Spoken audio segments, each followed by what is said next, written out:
Olá, bem-vindos. Estamos chegando na TV Brasileira e também na Prudente News 1070. É o Entre Linhas desta semana, desta segunda-feira. A gente começando muito bem. Bom, Divaldo Ceresini e também Adolfo Padilha trazendo os seus destaques. A gente começa com o destaque de Adolfo Padilha. Bem-vindo, Adolfo, seu destaque. Fala, Eudes. Fala, Divaldo. Boa semana para todo mundo, para nossos espectadores da TV Brasileira, os nossos ouvintes da Prudente News, a nossa audiência da rede social, que está muito legal. Vamos começar a segunda-feira colocando pingo no i, do que nos is, que são vários, mas nesse vai só no i. A acusação do STF de incitamento da opinião pública contra instituições e que mira só jornalistas da direita, parlamentares, ativistas, e prendeu recentemente até um presidente do partido, Roberto Jefferson, por suas opiniões e críticas, ainda que elas sejam injuriosas ou um pouco acaloradas, sabe? Elas fazem lembrar bem aquele tempo que o regime militar prendia os seus opositores com a mesma desculpa. Então você aí que é um crítico do regime militar e não da ditadura, naquela época era a mesma coisa, tudo em nome da democracia. E o seu silêncio continua aí sendo uma coisa que estremece os ouvidos. Tudo vale contra o presidente, nada vale a favor do presidente. Se o STF começasse também a agir contra aqueles que na rede social pregam o assassinato de um presidente eleito, as coisas se ficariam mais equilibradas. E só mais um detalhe para todo mundo em plena segunda-feira que eu acho que é legal as pessoas saberem. O Aras, ele disse e foi contra a prisão do Roberto Jefferson porque chamou ela de totalmente cercear a liberdade de expressão. Cabe ao Aras agora sendo investigado pelo STF e adivinha quem é o relator disso? O mesmo que pediu a opinião da PGR sobre a prisão do Roberto Jefferson e ele não concordou. Você entende o jogo ou não? Não precisa nem dar piruleta, né? Toca o programa, Eudes Figueiredo. Ok, Adolfo, vamos lá então para o destaque do Divaldo Ceresini. Divaldo, bem-vindo, o seu destaque para essa segunda-feira. Olá a todos, é sempre muito bom estar aqui. Essa segunda abençoada que abre a nossa semana, vamos que vamos. Trago um destaque de hoje que o TCU abriu uma investigação a respeito da contratação de um seguro sobre efeitos colaterais, possíveis efeitos colaterais de vacina da Janssen e da Pfizer, contratado pela senhora Daniele, né, indicada ao cargo dela pelo ministro Pazuello. É um seguro que foi contratado sem a necessidade, segundo a apuração do TCU, e as responsabilidades serão apuradas. Aguardemos os desdobramentos desse fato. Muito bem, está no caderno de política do site G1 a seguinte informação. A Justiça Federal do Distrito Federal rejeitou um pedido do Ministério Público para reabrir a ação penal contra Luiz Inácio Lula da Silva por sítio de Atibaia. Poliana Kelly Maciel Martins Alves, da 12ª Vara Federal de Brasília, rejeitou acusações do Ministério Público por falta de novas provas válidas e por prescrição. Vamos lá, estava escrito isso aí, né? A gente vai com Adolfo Padilha. Adolfo, como é que você vê aí a rejeição da juíza federal por essa nova ação contra Lula, no caso do sítio Atibaia? Eu não sei o que mais assusta nesse caso do Lula, né? Quando a gente vê todo um sistema, quando a gente vê a Corte Superior, quando a gente vê Gilmar Mendes, né? Quando a gente vê Dias Toffoli, Ricardo Lewandowski se articularam do jeito que se articularam para livrar o maior ladrão que esse país já viu, que é o Lula, a juíza federal agora ela se baseia tecnicamente. Se você que entende um pouco de direito, não adianta criticar a juíza sobre o sítio de Atibaia do Lula. Ela declara na decisão dela, o STF tornou inválida e o Ministério Público Federal precisava provar, segundo a juíza, e certo, num primeiro momento a gente avaliando, novas provas, porque sabe aquelas mais de 6.000 páginas, sabe aquelas delações premiadas, devolução de dinheiro, coisas que são substancialmente carregadas de prova do envolvimento desse Lula ladrão, o STF anulou tudo. Ele colocou o juiz Sérgio Moro sob suspeição. As piruletas, cambalhota que dão aqui do lado, sempre querendo grudar até isso no Bolsonaro, isso não, isso é bobagem. O STF se articulou de uma tal forma para livrar o Lula que deu um jeito de anular tudo que o Sérgio Moro fez, né? Como juiz. Então, o que resta à juíza tecnicamente concursada? Seguir o que diz a lei. Se não tem novas provas produzidas, aquelas que foram escancaradamente comprovadas e anuladas pelo STF já não valem mais. Então tá aí, prescreve o crime do Lula, que roubar vale a pena. Você vê tantas manchetes com tanta bobagem, né? E você não vê matérias e manchetes dizendo, ou alguém questionando, por exemplo, o patrimônio da família Lula, né? Da dona Marisa, o patrimônio do próprio Lula. Aonde surgiu tanto dinheiro de um simples operário, que sempre foi pobre, sempre defendeu os pobres, sempre falou em nome dos pobres, e não existe nenhuma alma mais honesta do que ele no Brasil. Vocês imaginam se o atual presidente, de repente, terminasse o mandato dele o ano que vem, com um patrimônio fora da média, que fariam com ele nas manchetes dos jornais? Então você acha isso em matérias pequenas, em alguns outros meios de comunicação, mas essa grande mídia que se preocupa, até quando o presidente está sem máscara, perto da mãe dele, não fala nada do patrimônio do Lula. Por isso que a gente fica com a impressão, não, fica com a certeza que neste caso o crime compensou. Porque enquanto a justiça não chegava próximo dos amigos deles, ou próximo deles mesmo, que eles mesmos criaram impedimentos de serem investigados, Dias Toffoli, Gilmar Mendes e tantos outros pela Polícia Federal, a turminha se uniu e livrou o chefe da quadrilha, que é o Lula Inácio da Silva, o maior ladrão que esse país já teve.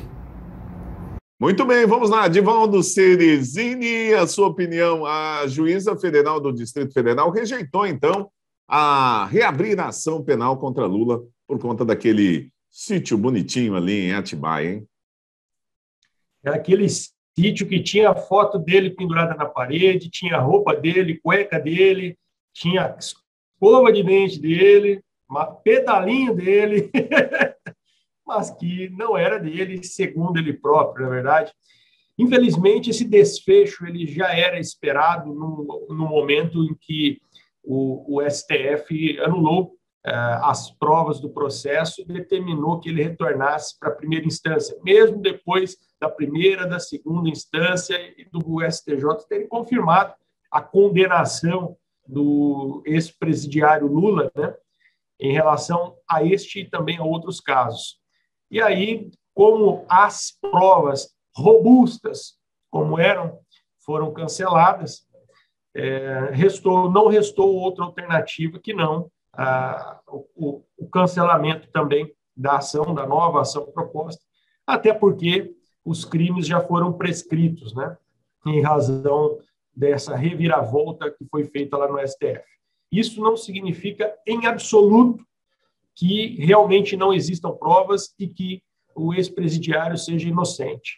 As provas, no meu entendimento, indevidamente anuladas pelo STF, demonstram isso de maneira cabal. Ele tinha, sim, culpa no cartório. Infelizmente, uma injustiça com o povo brasileiro foi feita. Muito bem, vamos lá para a nossa segunda matéria de hoje, nesse primeiro bloco. Olha, a Agência Brasileira de Inteligência, a ABIN, renovou um contrato com o Tribunal Superior Eleitoral para garantir a segurança das urnas eletrônicas. Foi o que informou nesse final de semana o jornal Estado de São Paulo. O acordo de cooperação foi fechado no valor de R$ 2.455.140. O órgão atua há 23 anos no apoio à realização das eleições no Brasil. Vamos lá, comentando esse assunto, a gente vai com Adolfo Padilha.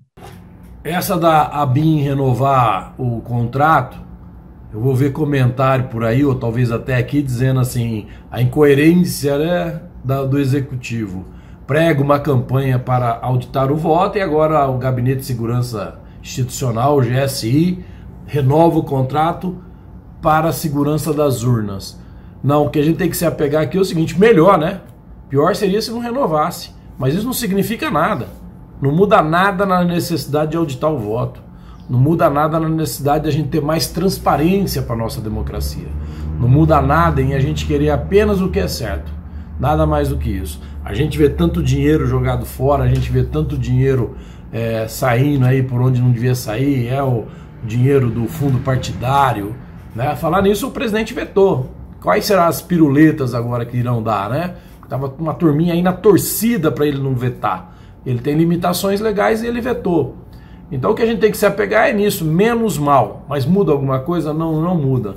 A urna continua ultrapassada e o Barroso agora está dando uma de correr atrás, de querer mostrar que eles querem transparência nas eleições do ano que vem. Ninguém falou na falta de transparência. Ninguém falou que a eleição tem falcatrua. A gente defende e defendeu que ela seja apenas mais segura. Tem uma diferença muito grande. Só não entende quem não quer. Só não entende os acrobatas maior que a gente tem, que querem de tudo politizar, principalmente quando sai da boca do presidente Bolsonaro. Ok, muito bem. Adolfo, agora é a vez do Divaldo Ceresini. Divaldo, me diz o seguinte, podemos ficar tranquilo? A BIM está no negócio, está já há 23 anos acompanhando as eleições do Brasil, renovou o contrato agora, a gente pode dormir tranquilo, sem problema com a urna eletrônica, né?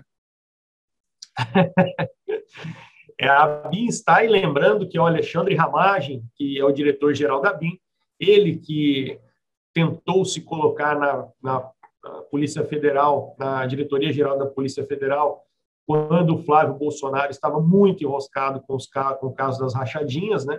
Acabou que o Sérgio Moro jogou tudo no ventilador, aí acabou se afastando daquela situação, colocou-se lá. Eu não me lembro agora se é um assessor do Toffoli ou um ex-assessor do Gilmar Mendes na PF.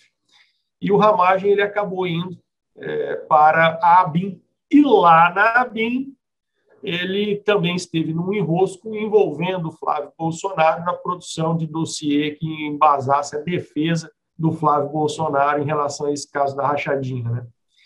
E ele próprio, Alexandre Ramagem, é uma das pessoas que também faz uso das suas redes sociais para criticar as urnas eletrônicas. Não que eu tenha 100% de confiança nelas, mas desde 1996 elas elegeram todos os parlamentares, todos aqueles que ocuparam o executivo que nós tivemos. E não tivemos nenhum indício que tenha sido levado adiante a investigação de maneira séria e com parecer sério, nem de Polícia Federal, nem de ABIN. Então, por mais que a gente queira um processo eleitoral ainda mais seguro, nós precisamos construir isso com responsabilidade. Eu compreendo os esforços da Justiça Eleitoral, porém, assim como eu desejo, muitas outras pessoas desejam ou a utilização de blockchain, ou então a impressão desse voto, não aquela porcaria de projeto que foi proposta pelo Felipe Barros, um projeto que seja decente e que realmente traga mais segurança para o processo eleitoral. Ok, é isso aí. Nós vamos para um rápido intervalo. Voltamos já já com mais Entre Linhas na TV Brasileira e também aqui na Prudente News 1070. Voltamos já.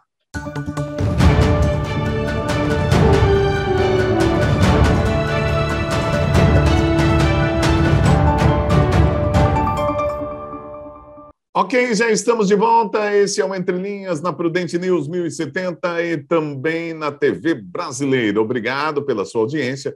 Vamos lá para esse segundo bloco de notícias.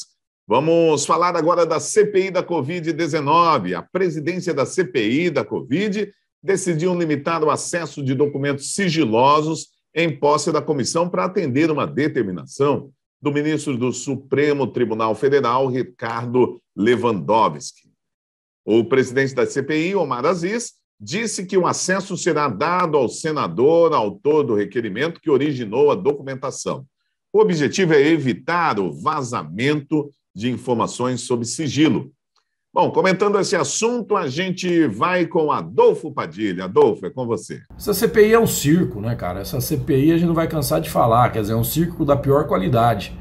Porque depois que vazou os documentos, ele agora, uma pressãozinha forjada do Lewandowski, né, para não ficar muito na cara, disse que vai tomar mais cuidado para não ser vazados os documentos. O que tentaram fazer com aquela doutora, aquela médica especialista, cientista, hein? Acrobata, cientista, com estudos publicados e tudo, né? Mas que para vocês não vale nada, é uma covardia, foi um ato covarde tentarem jogar no lixo ou nessa questão política sobre o coronavírus, jogar o nome dela na lona com os dados que não poderiam ser vazados. Mas não adianta, a população acordou, a população não é mais trouxa, né? A gente está vendo, a gente consegue entender esse jogo de Brasília mais Brasília e menos Brasil, como eu sempre digo aqui, e a gente percebe que é tudo uma orquestração, né? Os bastidores disso, ou seja, ser um circo da pior qualidade, a busca deles incessante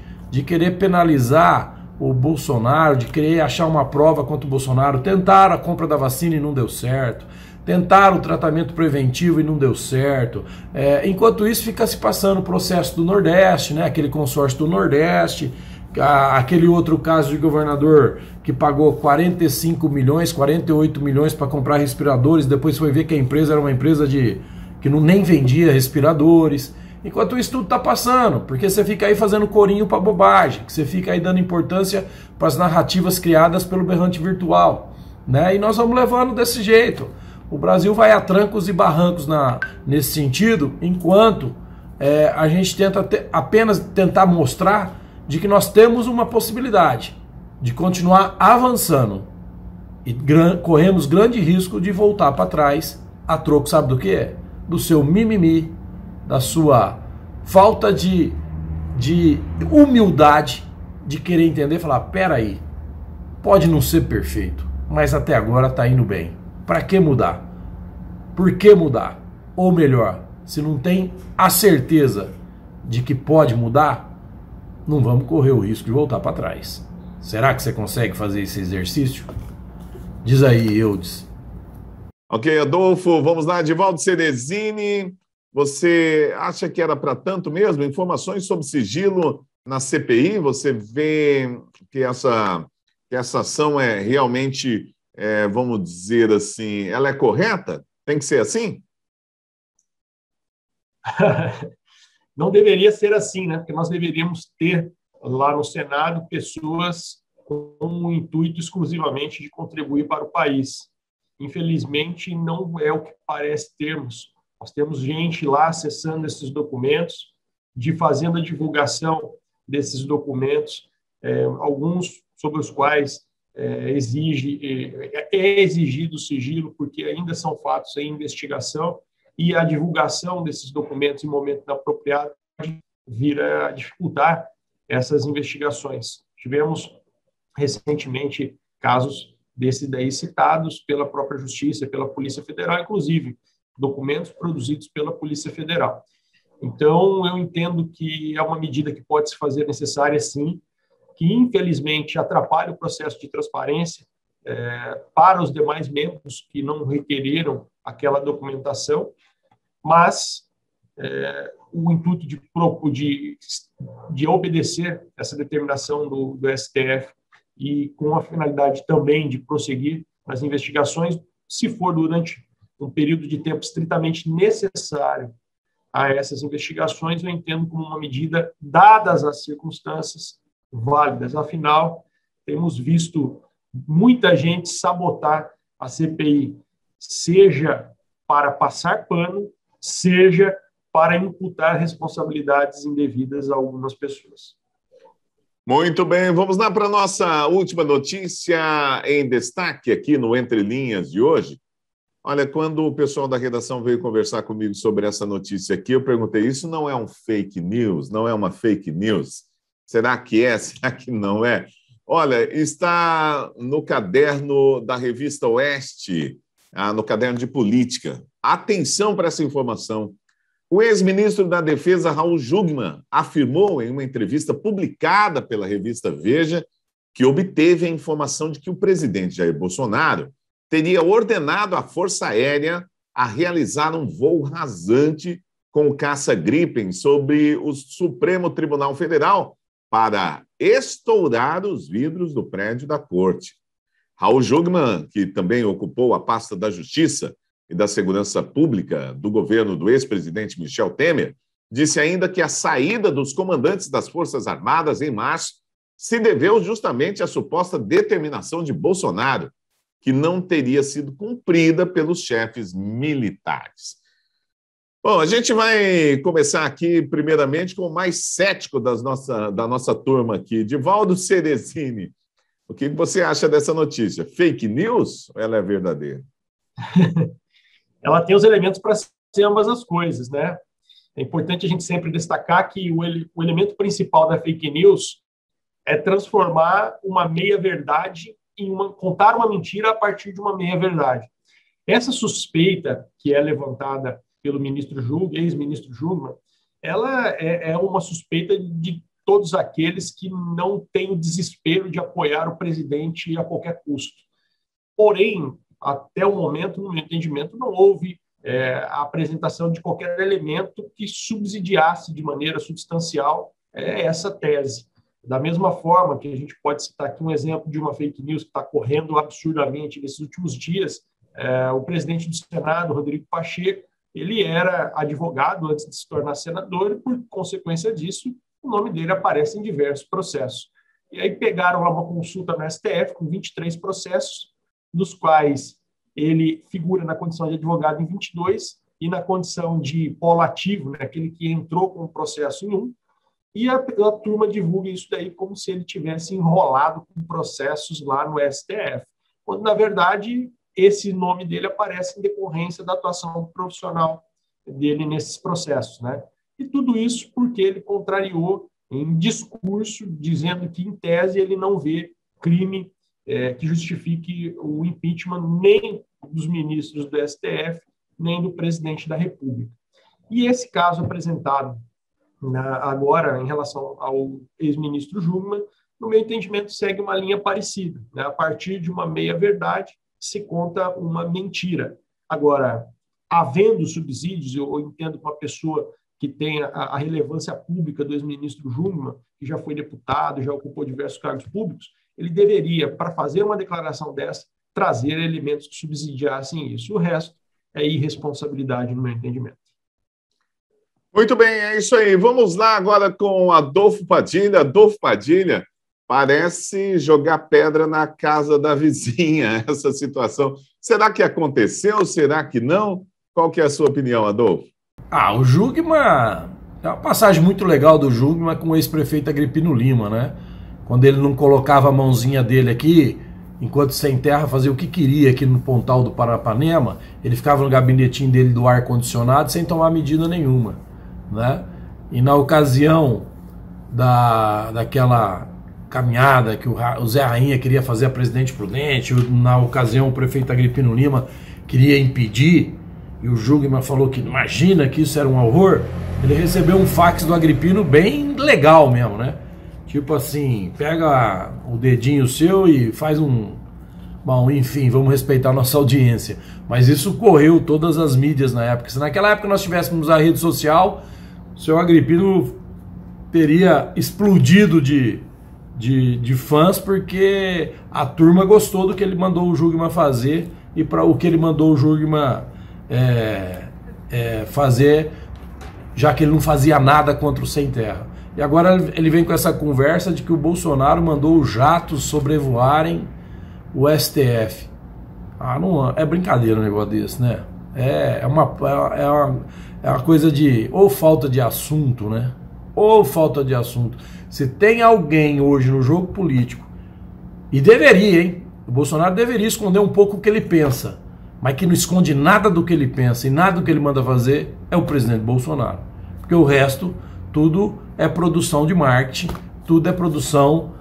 Lembra a produção daquela que a gente viu no passado? Lembra? Lula, paz e amor, deu no que deu? Então, é a mesma produção de hoje, que a gente assiste por aí. Então, se tem alguém nesse jogo político hoje que não esconde o que pensa e não esconde o que faz, é o presidente Bolsonaro. E eu acho que muitas coisas ele podia até dar uma escondida, porque é muita verdade pra gente que não está acostumado com ela e prefere as mentiras. É isso aí. Muito bem, é isso aí. Adolfo, muito obrigado. Adolfo Padilha, também Divaldo Ceresini. A gente vai ficando por aqui com o nosso Entre Linhas de hoje. Grande abraço para todo mundo e até o nosso próximo encontro, nos mesmos horários aqui na TV Brasileira e também na Prudente News 1070. Valeu!